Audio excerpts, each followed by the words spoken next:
Podcast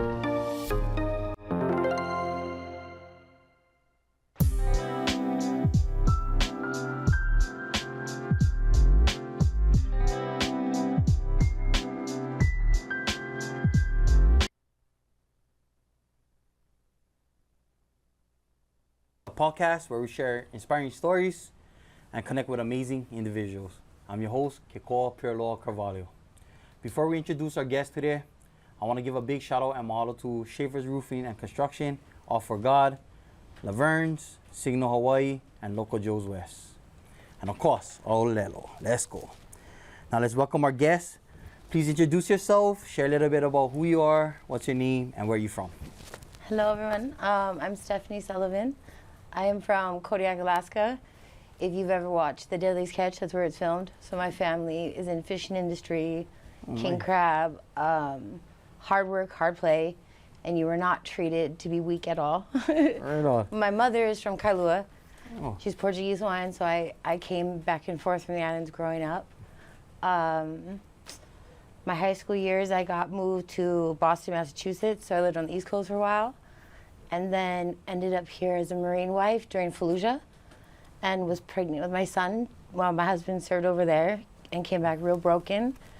And took my son back home to Kodiak because I wanted him to be raised like I did, hunting, fishing, outdoors, small community, because I feel that's really important for little kids. Yeah, so Alaska. Yeah. Oh, so it must be really cold over there. I mean, what I see, I've never been there, so it's really freezing. You do hunting, fishing over there? Yeah. Oh, no, cold. It's lovely. It's more up north, it gets real cold. Kodiak is like a small Seattle. Oh, we get like I more, used to live in Seattle. Yeah, so it's more like gloomy, rainy, not as cold, but you get up to like Anchorage and stuff. Yeah, that's cold. Yeah, Seattle's still cold for me. That was the first time I've ever seen snow. Yeah. Oh, wow. Right on. And then you went to Boston, Massachusetts? Yeah, well, Cape Cod, my high school That's not a cold place, right? Yeah, really cold. The nor'easters, I thought Alaska was cold. No, those hit your lungs and it's like needles. Oh, yeah, I can imagine. I remember I jumped in the water in Seattle and it was like, oh, man, that was the most painful thing ever. I didn't want to share about that. Catch your breath. Oh, yeah, that was crazy. Oh, right on. Okay. So how was it growing up? Where are you from? In Kodiak? Yeah. When I was little, my mom took off on us when I was 5 and my sister was 3, my brother was 1. We lived in a trailer park. And growing up in a trailer park with a dad who had to do what he had to do, take care of us 3, like the rap songs are, it was not cool back then. You got picked on a lot, you got made fun of a lot. Ooh. You didn't have hot water, heat. But it was a trailer park where, like, even though the parents were doing what they were doing, you had that like auntie that always fed you and made sure that like 12 o'clock at night in the summer we were being told go to bed and go to school. So it was, this day and age we all would have been taken away, but it was safe. I mean, not to the outside world, but to us it was normal. Yeah, I feel that, but that's all back in the days too. Right. I feel like too, growing up, everybody, before social media, internet, everybody took care of each other. Just how I was in my community too, auntie, uncles, you didn't even know who they are, but you just call auntie, uncle, but just make sure you was always good, you was fed, Oh. Yeah, they'd always check on my dad because they knew what he was doing and scold him, and yep. Oh, right on. Oh, that's cool. And like when the trailer park, like community. Like, and we were the Jackson's trailer park kid. Don't hang out with them. They're the bad kids. And getting bullied was very, very like, we wouldn't even go on the bus because we just didn't want to. Oh, yeah. You just don't. You get picked on for like not having the right clothes, not bathing enough, and we didn't know any better. We weren't allowed inside. Like unless it was like time to go to sleep, you were outside playing. So like, of course, little kids smell like outside, and you're raised by a dad doing the best he can. Yeah. And it just, nowadays I admire him for not just up and leaving us. And 3 little kids like that, and he just loved us and did everything for us. Wow. Oh, right on. You speaking about like how you say that because we girls from, what was it called? The Jackson's Trailer Park. Jackson's Trailer Park. Oh, what's up, Jackson's Trailer Park? us, me, my brother and sister, who was knowing that, like, oh, my mom, yeah, she's like, oh, that's the Clayton's kids. Watch out. Yep, Everybody, yep. we walk into parties, like, oh, everybody, watch out. That's Yeah, we were the Clayton's Benton kids. Those, Yeah, are the yeah. Benton, those are the Benton kids. Stay away from them. Yeah. We were the not as good over them. I was a troublemaker. That's us too, yeah. Well, we were left outside all the time alone, so, Yeah. and ours was setting stuff on fire. Yeah, that was fun. Yeah. Doing crazy stuff was Yeah, just fun. pine cone fights, ice fights, and are you bleeding or dying? No, then go back outside. Yeah, all right? yeah, for real. Oh, that's so funny. Right on. All right. So, growing up, you share how you growing up. How did that affect your life later on in the future? Like growing up, where you came from, what happened after that? I think for knowing now, it built me to be very tough and very resilient and very resourceful, because we didn't know any better. Like when we had no heat in the winter, my dad would put us in the living room and flip over couches and make a tent. He was on the run one summer, and we went camping for 3 months. And so as I got older and I realized what it was resiliency. But it also affected, like, cops scared me a lot. Wow. Police terrified me because they were really mean. And we were told by them they would take us away from our dad forever, and we didn't know where my mom was. But also, I didn't realize it had rooted my foundation in dope dealing, in gangster life, in secrets, and it was normal to me. And that was the way to survive. And because you worked so hard, and you had, within 3 months, 200 grand, you were allowed to party hard. And because you were an adult, you were allowed to do what you wanted to do. As long as the kids were fed and taken care of and you had a roof over your house, it was almost like that's all the requirement was. But my dad, it was just love. Like, that was there. But we didn't feel safe ever. There was never, it's easy for me to, like, just rebuild somewhere else, because I never felt like I had someone that I could go to for protection. And I was the oldest. So it definitely made me independent very young, and not being able to, like, ever be fully feminine or, like, count on somebody. My trust was very broken very early. Wow. So how was that lifestyle? You say you're dealing dope, and all that. Like, you like share more about that, like, because I know you personally, right? Yeah. You also was in recovery and all that. So can you share about that? Yeah. It's a whirlwind, cause, like, I understand. I'm sorry. yeah, like, all through high school, when I moved to the East, I got moved to the East Coast. My best friend went missing in Kodiak, and I was supposed to be with her. And the people who did something to her were heavy hitters.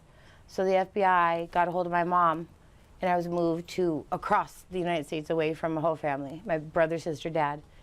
And I actually flourished. I went to Warped Tour. I got A's and B's. I was in a band. Like, I loved high school. It was like all that bad stuff, I just kind of pretended never happened. And I skateboarded. I did amateur dirt bike racing. I hung out with gearheads and hippies.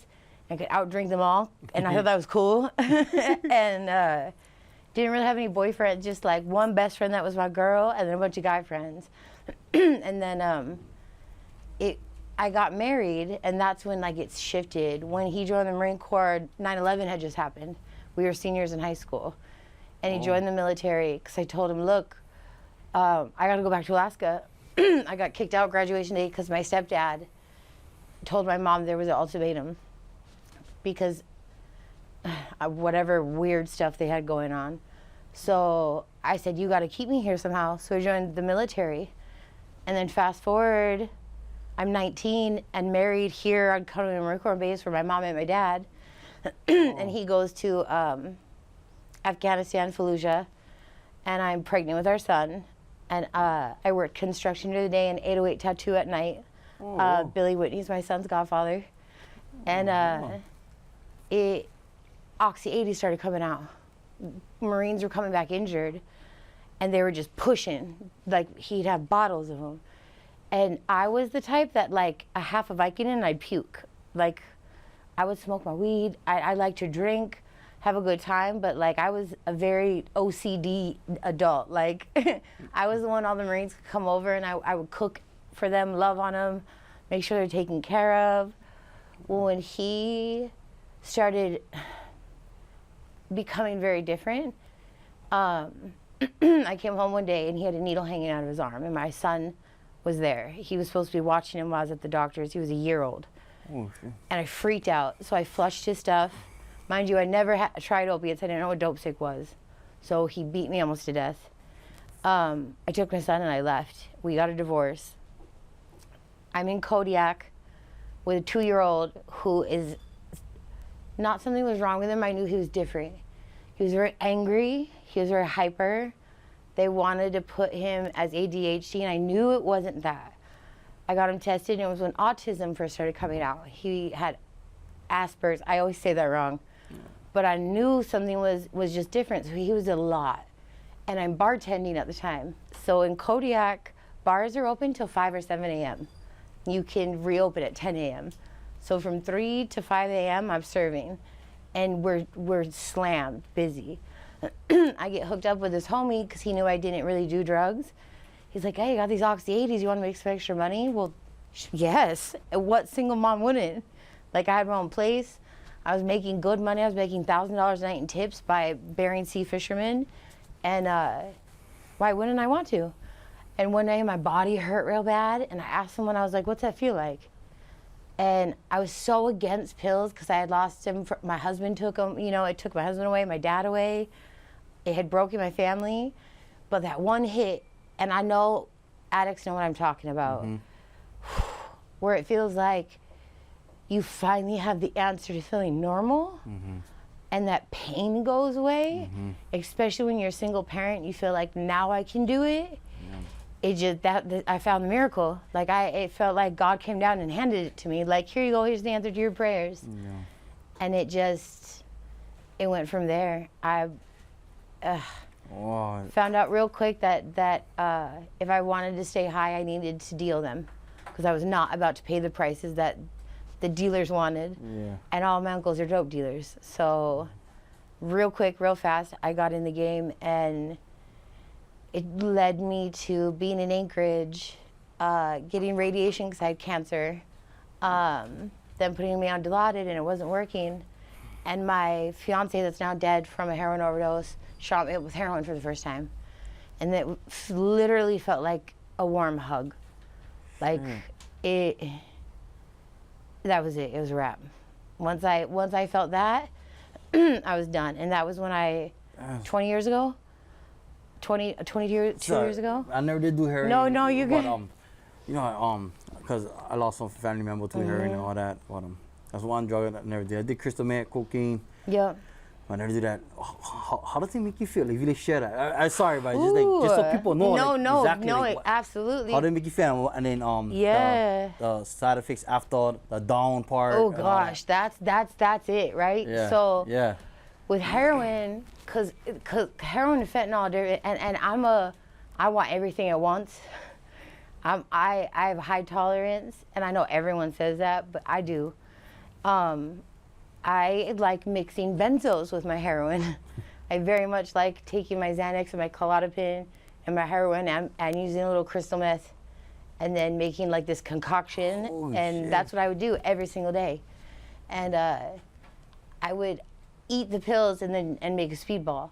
But I only use the meth to stay awake a little bit. Opiates wake me up. I'm one of the weird ones where I get energy. If I do clear, I go to sleep. We call it clear in Alaska.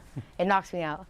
So the benzos would kind of even me out to where I wouldn't be agitated, because I didn't like dealing with dumb people. And when you're in the game, people are really dumb, and they try to get one over on you, especially as a female. And I wasn't gonna. Who I am in front of you now and who you know is not who I am out there, and I don't like her. I do love her. She was just very wounded and did what she had to do. But when you first start doing heroin, and then you get the benzos mixed in, it gets to a point where you're not even getting high. You just don't want to be sick. That dope sick, when you're on the floor of your bathroom, and it's coming out both ends, and you're sweating, and you're cold, and your body hurts, and you are praying for someone to put a bullet in your head, but you'll do anything to get that next piece, that little bit to just make you feel better. Even on the way to the plug's house, you start to feel better because you know you're about to feel better. But that first dope sit, oh man, I always have said there's nothing more dangerous than a hopeless dope fiend that's out there. There's nothing more dangerous, opiate addict-wise. It brings you to a place where I've told people it's almost like demonic. Like, you do not, people are like, oh, you're not afraid of dying. I've overdosed so many times. Like, you don't think about it because you don't care. Oh, of course, All you want is to not be sick anymore. And then you have people telling you you're a junkie, you're a loser. You OD and you wake up and they tell you 45 minutes you can leave. They don't give you solutions. I didn't know about NA, I didn't know about treatment. In Alaska, we don't have detox. So if you detoxing at home or on the streets or in prison. So I got to the point where I liked the detox because I was sick of it. I liked feeling the pain. I had to. Because if you forget what that pain feels like, detoxing, to me, I'm going to want to do it again. So I very quickly noticed I have to go through that pain and that struggle to learn that lesson because I'm a hardhead. And I'll just keep doing it. Yeah, I always say that, you know, the hard-headed ones got to go through the most hardest stuff to learn. Yeah, yeah. Look at the hard-head, right? Amen, yes, yeah. So. When it led me to prison, and I never thought that would happen. Being indicted the very first time, I had 5 open cases. One of them had 96 counts of check and credit card fraud. Oh, jeez. And I was happy when they finally caught me. I was grateful. I walked into that cell, and I had running water, I had a bed, I had food. I knew I was sitting for a while, and I was sick, and I was like, well, let's do this, let's done. Like, I didn't have to worry anymore. And that's sad, that like, I was finally happy. I did not sleep for a month, and I wanted to rip my arms off, my legs off. But I had homegirls in there that were going through the same thing, and you just leaned on each other. And they don't teach you about that in treatment. They say, you know, people you do drugs with aren't really your friends. Yes, they are. They're just broken people like you. Yeah. It doesn't make them any worse or any less. Even if they're in their addiction, you shouldn't talk to them. You should say, absolutely not. I will never do that. Yeah. They're just, something has happened to them so traumatic, and they've never had that safe space or safe person to tell them it's okay.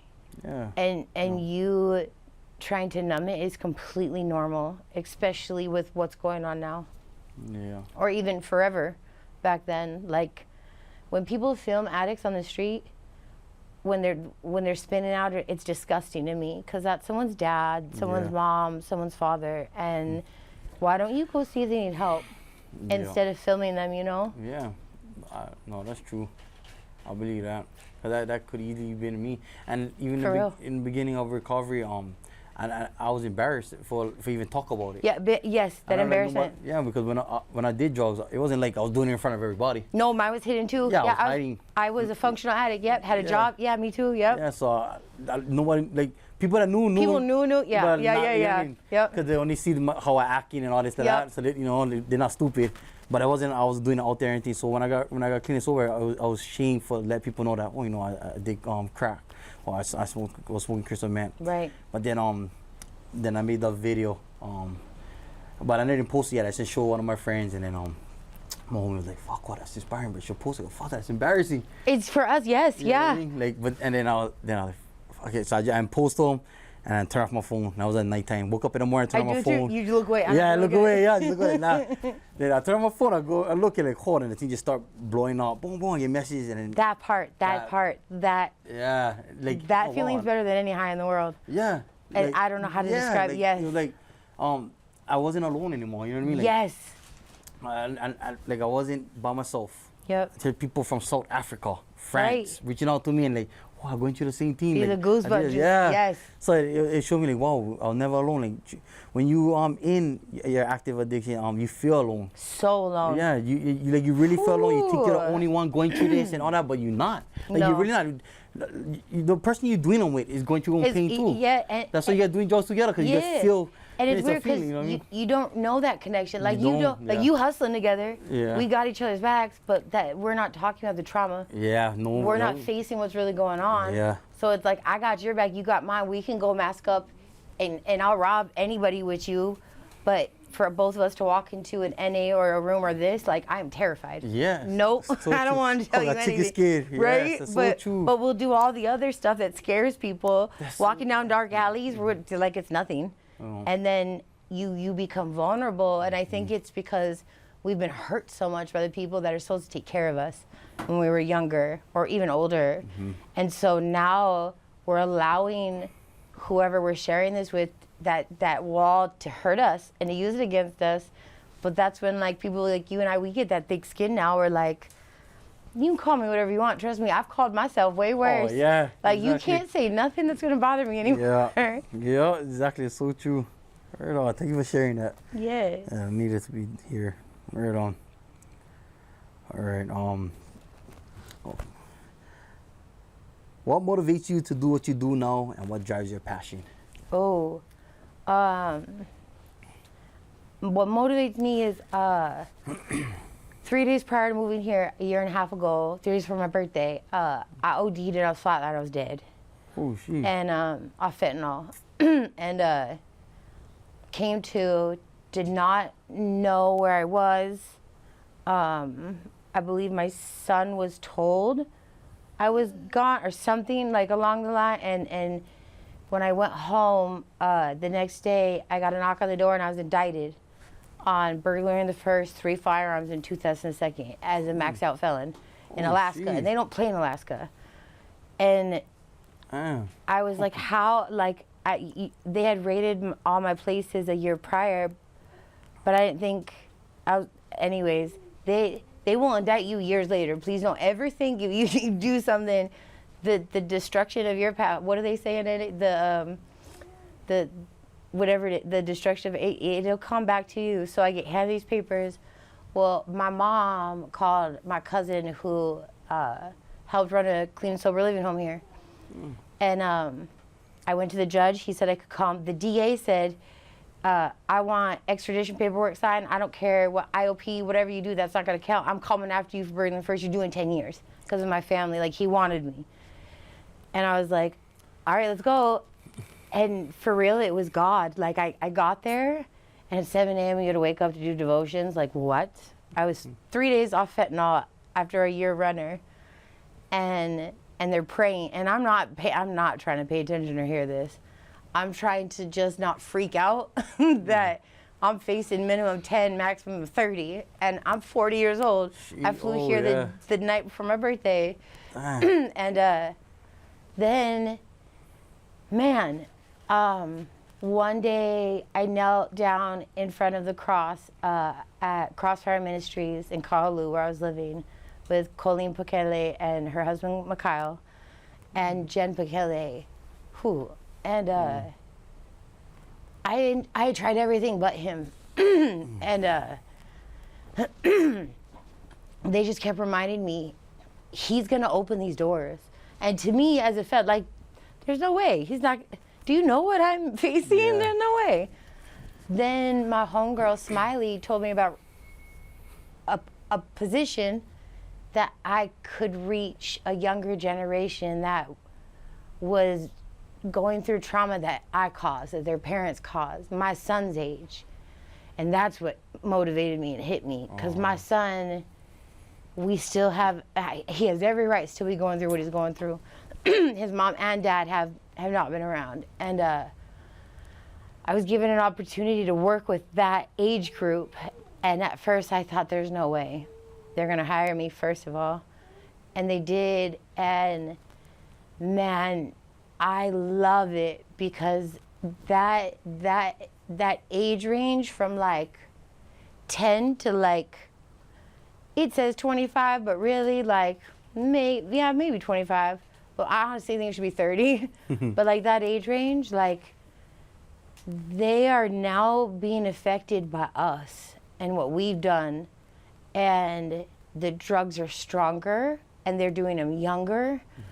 And their pain is so much deeper because they're being informed about mental health, but they're not being informed the right way. They'll self-diagnose themselves and use this, and not that I am against it. It's just they're not being told that there's a way out. Yeah. And that's what drives me is I want to show them that what they've been called and what they think they are, no, scratch that. Like whatever society thinks of you does not matter. What matters is what you think of you. And let me introduce you to some people who have been there so you don't have to go through what we went through as long as we went through, because I don't know your whole story. I've heard bits, but like we kept doing it for a long time. And what for? Like look at all the years we've wasted, and at their age they have so much potential and they're not convicted felons yet. Of course. So yes. That's what motivates me is like, let's make this change now so that they can be us for the next for the keiki that are out there that never have to actually deal with it, you know? Yes. Hopefully one day, God willing. Oh yes. You know, God is amazing, and I always say everybody get their own purpose and journey, you know, that they're on in life. And you know, I tell it to my kids, especially my oldest daughter, I say, you just on your journey. You know, like how I have to go through my journey, that's what God put me on. You going through yours, and if anybody interrupt that, it's hard, right? So it's just what it is, and it sucks, and it's sad, and it's hurtful, but we all on one path that God put us on. And amen. And if you make it out, I'm telling you that's that purpose that God, part. That's the part. That part. And you're gonna be like, wow, this is why God. That I tell this people. This is why God. Yes. Like, oh, and nobody understands it. Like, no, I try. I'm like, this chapter might suck right now. I promise you. You might. It's not fair sometimes. The things that happen to you and your friends or your love. But I promise you, when that chapter is over and you move on, there's and it still may suck, but it's a part of the interweaving story of like if you really think about it, me being here just a year and a half ago and where I am now with my own place, my 3 cases, 1 got dropped, 2 went to misdemeanor. Like, beautiful. I'm now speaking with people like you and trying to do a positive change. What? I didn't do any of this. No, when Stephanie drives, she crashes and sets stuff on fire. Like that's, and so it's just like you said. Yeah. It's and we have to sit back and let them have those chapters, and it sucks. But I tell them, baby, that's what creates diamonds. Yes. If you don't have that pressure, if you don't have that fire to build that iron, how you gonna suit up right? Yeah. We have to. Like you gotta have that pressure and that fire. Yeah. Otherwise, we're not gonna be stainless steel diamonds walking around. So that we get the discernment of, I see you. I'll be cool with you, but I'm not going to kick it with you because I see what you're really doing. Because there's a lot of people out there like that too, you know? Yes. Yeah, I know, personally. Yeah, yep. Right on. Thank you for sharing that. I will say, I love it. Okay, as we're getting towards the end of our show, I'd like to ask one last question right now. Let us know, everybody out there know, what's the Aloha for today? What's the message you'd like to share? Ooh. Don't give up on yourself. No matter where you're at in your journey or if you're trying to start something, don't give up. It may feel at times, and I promise you, and I hate to say this, it's gonna be lonely. There are gonna be days where you are on your knees like, what am I doing here? But that's when he's telling you to lean on him. Yes. That no, humans will fail you, always. You have your solid ones that won't feel you, but at the end of the day, if you feel yourself completely alone, you ain't alone. That's him telling you you're on that right path. Yes. Don't give up. And to the ones that are out there still in their addiction, that's okay. It's all right. When you're ready, we're here to help walk you in because it's scary. And the ones that are still judging, I'm gonna pray for you because you don't understand how broken that soul is or what that person's been through.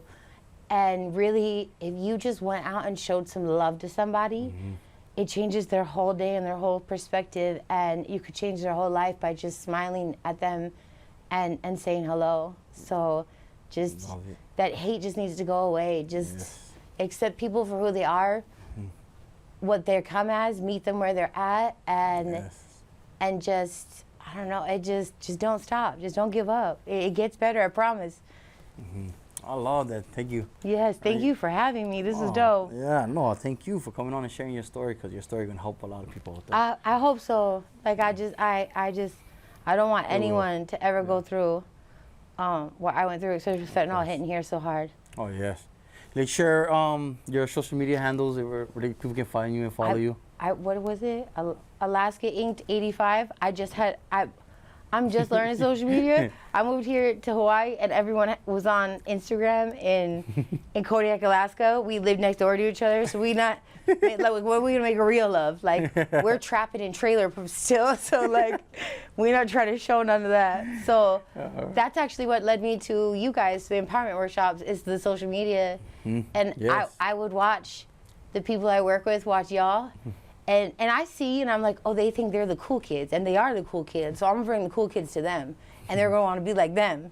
Like I can use manipulation. Like if you use your hustling skills as positive, and you'll see where it's at, man, it just falls into place. Yeah, true that. Let's go, guys. Right on. Thank you so much for coming on. Thank you guys for tuning in on another episode of Pure Law Talks. I'm Kiko Pure Law. Aloha.